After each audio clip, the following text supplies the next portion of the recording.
Friends, I hope you are doing well. Today we'll talk about how to fix or how to solve the problem of access failed on AI chatbot Novi. We click on settings.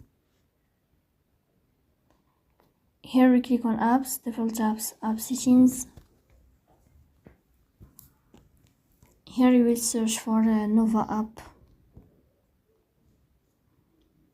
Then we click on first stop and you will click OK. Here we go to storage. After that we click on clear cache. Then we click on Play Store.